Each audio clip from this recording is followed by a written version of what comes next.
My name is Akir. I'm a filmmaker with a dream that the world says is too late. But logic doesn't write history, obsession does. This isn't a vlog, this is an audition. This is Becoming KRYZAE.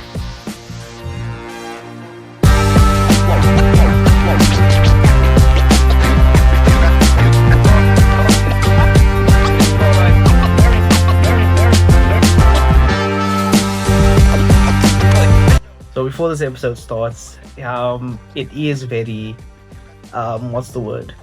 information heavy. So it's going to be a lot of information thrown at you. And if you guys want to see where I got all of this, all my sources and all my research should be linked down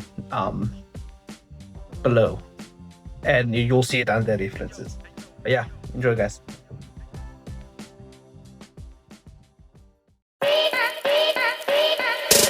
To understand what KRYZAE adds value, you have to understand the current market failure.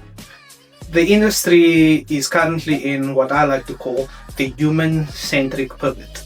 But it was a necessary action at the time to fight against consumer fatigue. Consumers wanted something that was real. Let's look at the timeline. 2021 was the era of the metaverse, avatars and high concept sci-fi. But by 2023, the pendulum swung. Labels moved towards easy listening and the boy next door vibes. Not to discredit the group Boy Next Door, absolutely love them.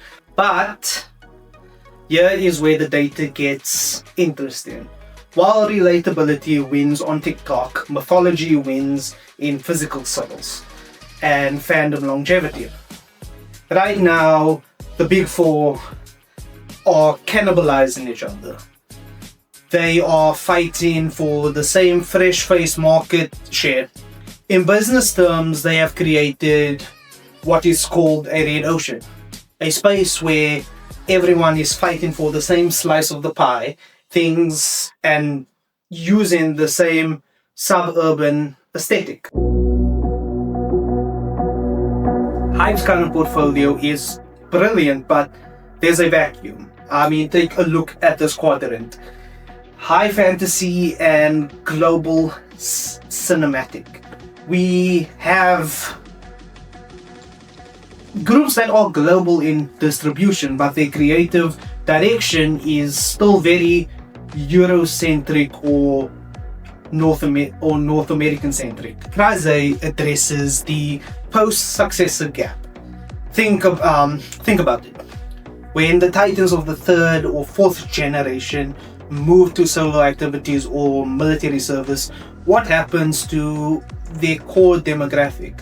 The fans who love the deep lore, the fans who love the epic Game of Thrones storytelling. While they are left wondering, KRYZAE isn't competing with the Boy Next Door. We are competing for the fans who want to be part of a movement. We aren't filling the gap in music. We are filling the gap in identity.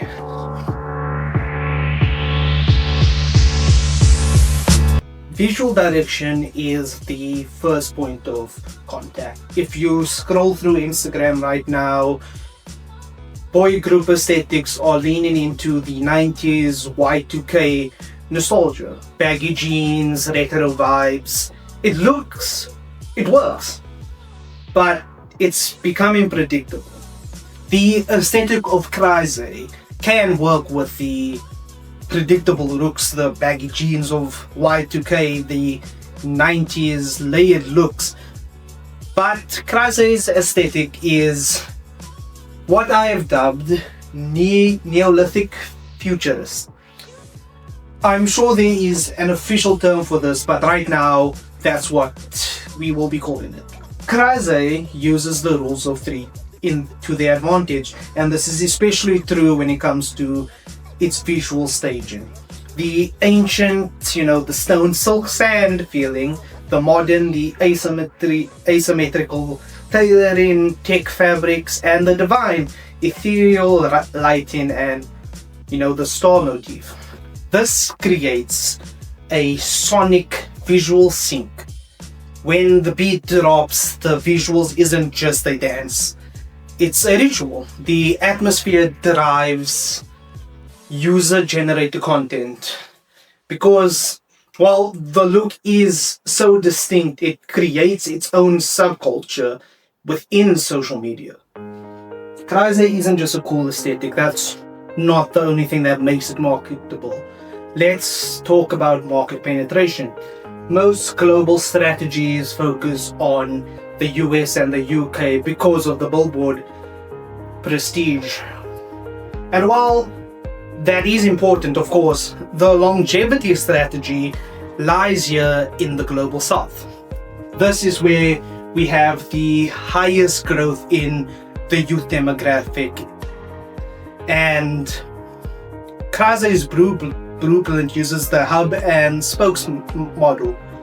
We are using the K-pop trainee system as the hub. This ensures that the quality control is world class, but our spokes are the cultural motifs that resonates globally. We aren't just translating Korean lyrics into English. We are translating universal archetypes, the fallen hero, the eternal, all these different archetypes that resonates with every culture, you know, from Cape Town to Mexico City to Jakarta. Let's talk about the South African perspective. HYBE has been very open about wanting to venture off into different types, different cultural forms of music, and we see that with the debut of Santo Bravos. And while this is the missing piece, the South African perspective, this is the piece that I need. Here in South Africa, we have a rhythm, a way of moving and of telling stories that is completely unique. It's soulful, it's resilient, and it's deeply rhythmic. KRYZAE acts as a bridge. We take the mechanical precision of K-pop and infuse it with the raw creativity that's needed and here within the global south. This whole concept isn't about me moving to Korea, becoming a K-pop idol.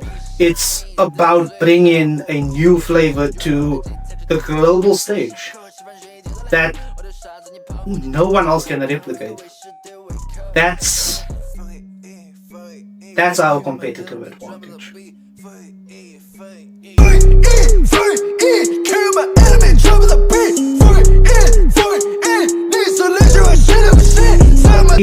Data doesn't lie. The world is ready for a new myth. The world needs a new myth. And